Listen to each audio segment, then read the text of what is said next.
Well, my name is Michelle Reed and my channel is Michelle Reed, and I make beauty, fashion, and lifestyle videos on YouTube, so you should definitely check me out if you're into that kind of stuff. I also make other kind of fun videos, so yeah, it's really fun and I really enjoyed it. Trying to make it right. You're getting higher than I started actually whenever I was 9, like way back ago, and I actually made American Girl doll videos, which is really embarrassing, but you know, you gotta start somewhere. But I started making videos with my sister, and they were just kind of like fun little skits and stuff.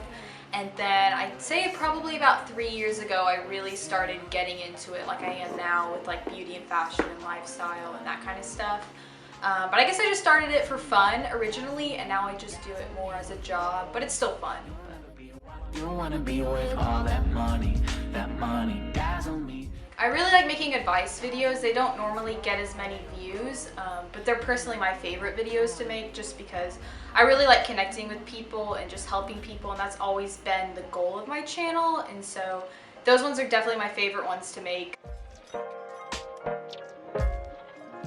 There's a human in your YouTube has changed a lot lately to where it's much more high production and you have to have really nice equipment, and some of the old stuff that I used to make just doesn't really fly anymore. It does. So just coming up with like fresh new ideas that people really want to see, it's very difficult, but it's fun, it's challenging. I like to be challenged, but that's probably the hardest part. in the moment, paying for the kill, golden grill is sad. Out what I use a Canon 70D, but any of the Canon T3Is, those are really nice. They're not cheap, but they're more affordable than a 70D. And then lighting, I think honestly natural lighting is the best if you're starting out, because natural lighting pretty much always looks good if you sit in front of a window. And then editing, if you have a Mac, iMovie, basically all Macs come with it, or they come with like a little bit of price, but not that much. And then if you're looking to upgrade, Final Cut's really great, and that's what I use right now. In the moment, paying for the kill, golden grill.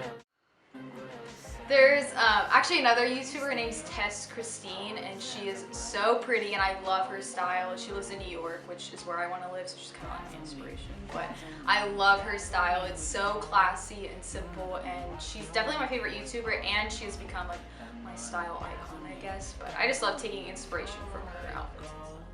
You'll never be what you wanna be with all that money, that money, that money.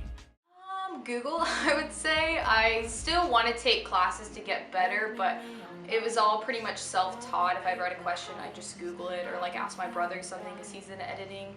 But yeah, it's basically all self-taught through Google, YouTube tutorials, all that good stuff. Honestly, I feel like you can kind of learn how to do anything now. The internet is such an awesome source. In for the money, just in it for the thrill. It's really hard, just because I do a lot of stuff. I'm on Indianettes, and so that's a big chunk of my time as well. But I would say I've really become like a really productive person, and I'm basically always doing something, and so it's all about time management. You just have to prioritize, and I think this year getting out at 1, it's so nice because I actually have time to like edit and film and do stuff during the week, whereas I would usually just take all of my Saturday and do like 3 videos. So it's hard, it's really hard. I know a lot of people on YouTube actually do like online school, which I don't want to do because I think school and education is more important. But yeah, it's all about time management. I think if you really want to do it, you'll find the time. Living in the moment, paying for. Yeah, definitely. I think in college I still want to get another job, whereas YouTube's my only job right now. But I definitely still want to keep doing it just because, like I said, it's my creative outlet, and I like to produce content, and I've met a lot of like brands through it and stuff, so it's a really great experience, and I still want to do it in college. I don't know how busy I will be in college, but it's definitely still going to be a priority. You'll never be what you wanna be with all that money, that money. Yeah, back in the day, like, not back in the day, like 3 years ago, I didn't edit them nearly as much. Just like I said, YouTube's a lot more high production. People like to see really clean edits that look really nice. And so now, I mean, I'll spend like 5 to 8 hours editing a video as of back in the day, not back in the day, but I would edit maybe like 2 hours or so. So it's definitely changed a lot, but it depends on the video too. That money, that money.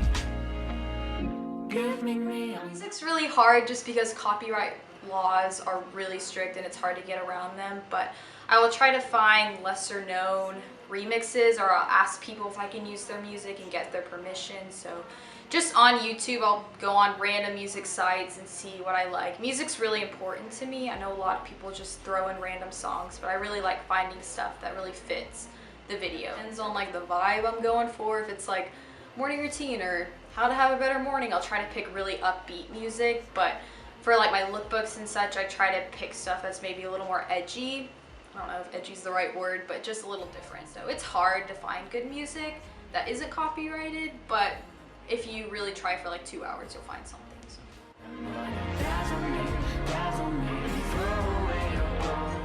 So there's a company called Style Hall that I'm actually partnered with, and they pay me for a certain amount of views I get. But the main portion of it is sponsorships. So a company will be like, hey, if you want to put this in a video, we'll pay you this much. I only pick brands that I like though. I've worked with like Garnier, Glossybox, a lot of skincare companies, just really cool companies. And I really liked that. That's actually how I got interested in marketing, which is what I want to do in college. So yeah, I do get money through sponsorships, but only companies that I really like. My first sponsorship, I remember it was, I had around 8,000 subscribers. I remember I was like in the car and I got the email and I freaked out. I was barely gonna get paid anything, but it was from like a personal microdermabrasion company. But I was so stoked and excited, and looking back, I don't even like that product anymore. I don't know why, but I was just really excited, but that was the first time. You will never be what you wanna be with all that money. Ago, and it was titled My Perfect Day, and it was basically about kind of how society uses our cell phones too much and technology, and we don't seize the moments and spend time with our relationships more. And that's definitely one of my favorite videos to do. I just really like how it turned out. I really like the message. It was more meaningful than just beauty and fashion videos, but yeah. Calling me, see the plastic life. I've always been a little bit more quiet. If people know me, they know I'm just not like the most talkative person, but through talking to a camera and like creating videos and creating plans for videos, I've definitely gained so much confidence. I was never like into school that much. I never took a lot of like hard classes or anything. I just always had a more creative side, and so YouTube was a way for me to kind of emphasize that and play on that part of my personality, like something that I couldn't do at school, I guess.